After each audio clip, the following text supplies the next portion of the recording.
Hello friends, कैसे हैं आप। उम्मीद है कि आप सब बहुत अच्छे होंगे। दोस्तों, आज मैं एक बहुत इंपॉर्टेंट टॉपिक पे आपसे बात करने जा रहा हूँ, दैट इज़ डायबिटीज़ रिमिशन और डायबिटीज़ रिवर्सल। अक्सर लोग मुझसे पूछते हैं कि डॉक्टर साहब ये बताइए कि क्या डायबिटीज़ को ठीक किया जा सकता है, क्या डायबिटीज़ ठीक हो सकती है।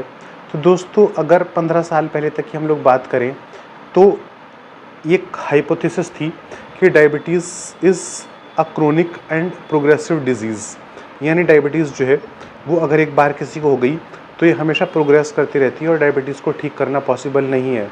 बट इन 2008 में एक hypothesis I and that was for liver and pancreas. ये लिवर और पैंक्रियाज के लिए थी कि if excessive fat in liver and pancreas is accumulated then it can cause type 2 diabetes।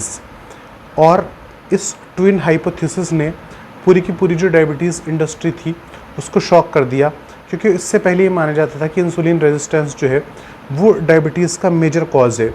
But इस हाइपोथेसिस के बाद ये पूरी तरह से साफ़ हो गया कि डायबिटीज़ का रिवर्सल किया जा सकता है और डायबिटीज़ का रिमिशन जो है वो पॉसिबल है।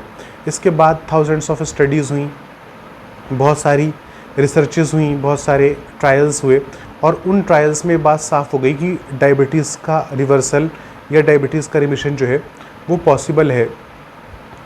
अमेरिकन डायबिटीज़ एसोसिएशन ने ये माना है कि डायबिटीज़ को रिवर्स किया जा सकता है।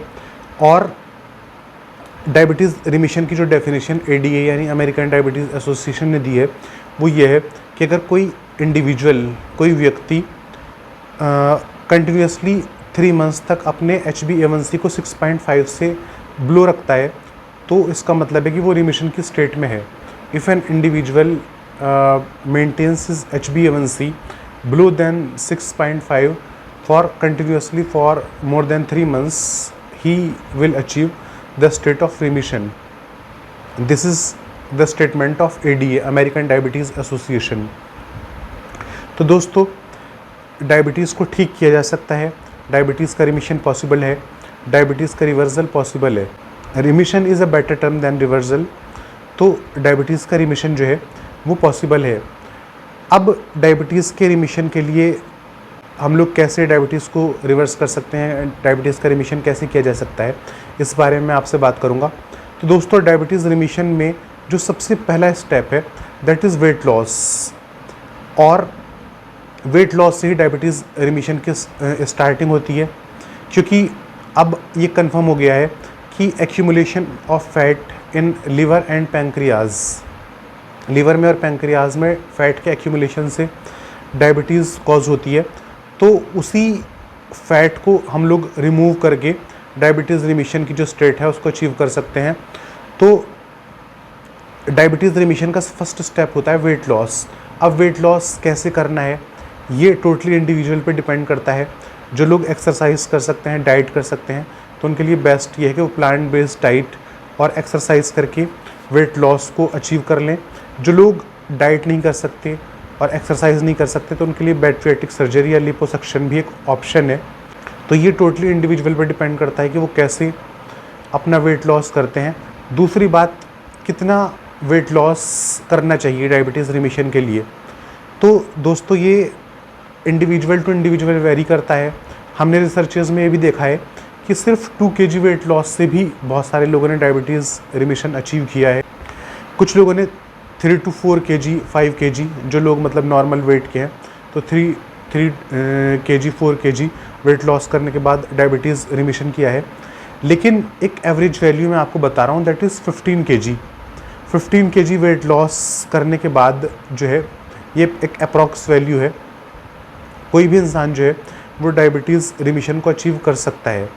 और वैसे तो ये इंडिविजुअल टू इंडिविजुअल वेरी करता है और आपका जो हेल्थ केयर प्रोफेशनल है या आपका जो डॉक्टर है वो आपके मतलब असेसमेंट के बाद, आपके चेकअप के बाद ये बता सकता है कि आपको कितना वेट लॉस करना है। दूसरी बात, अगर आप लोग प्लांट बेस्ड डाइट पे जाते हैं तो 800 कैलोरीज़ का एक प्लान है कि 800 कैलोरीज़ आप लोग पर डे जो है वो कंज्यूम करें, तो आप लोग वेट लॉस कर सकते हैं, बहुत अच्छे से वेट लॉस कर सकते हैं, लेकिन सिर्फ और सिर्फ एक क्वालिफाइड हेल्थ केयर प्रोफेशनल के सुपरविज़न में ही आप लोग जो हैं वो वेट लॉस करने की कोशिश करें। क्योंकि कई बार जब लोग लो कार्ब डाइट इस्तेमाल करते हैं तो लो कार्ब डाइट के साथ साथ वो क्या करते हैं, हाई फैट कंज्यूम करना स्टार्ट कर देते हैं। हाई अमाउंट ऑफ फैट जब वो कंज्यूम करते हैं तो उससे LDL बढ़ने का ख़तरा बढ़ जाता है और उसकी वजह से कोरोनरी आर्टरी डिजीज़ का ख़तरा बढ़ जाता है।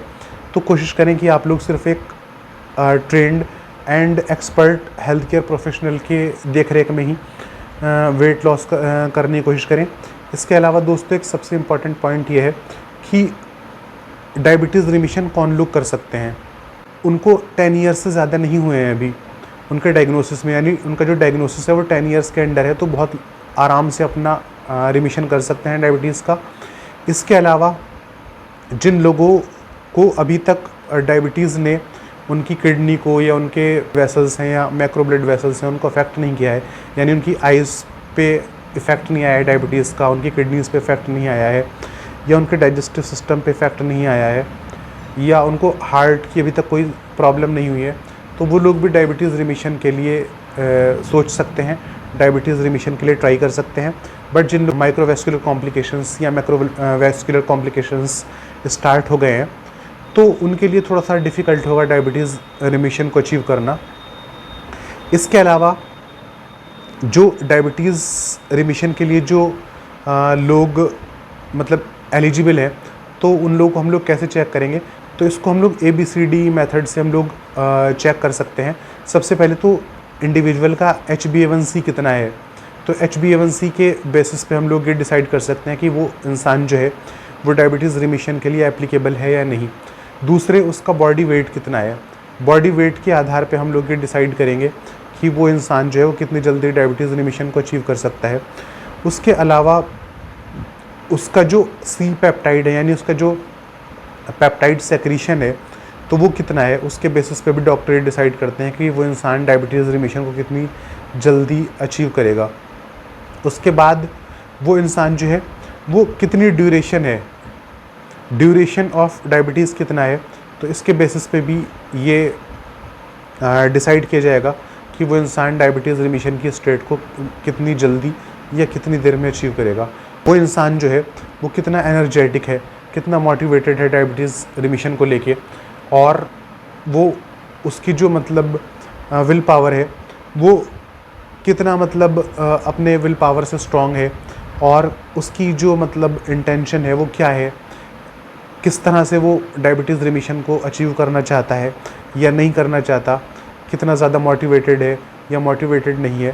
तो ये सारे फैक्टर्स जो हैं वो ये डायबिटीज़ रिमिशन के लिए सपोर्ट करते हैं, और इन्हीं के आधार पे, इन्हीं के बेसिस पे कोई भी डॉक्टर या कोई भी हेल्थ केयर प्रोफेशनल डिसाइड करता है कि वो इंसान या वो इंडिविजुअल कितनी जल्दी या कितनी देर से डायबिटीज़ रिमिशन को अचीव कर सकता है। So guys, I think this is sufficient in this video. In the next video I'll share some more important information. Thank you so much.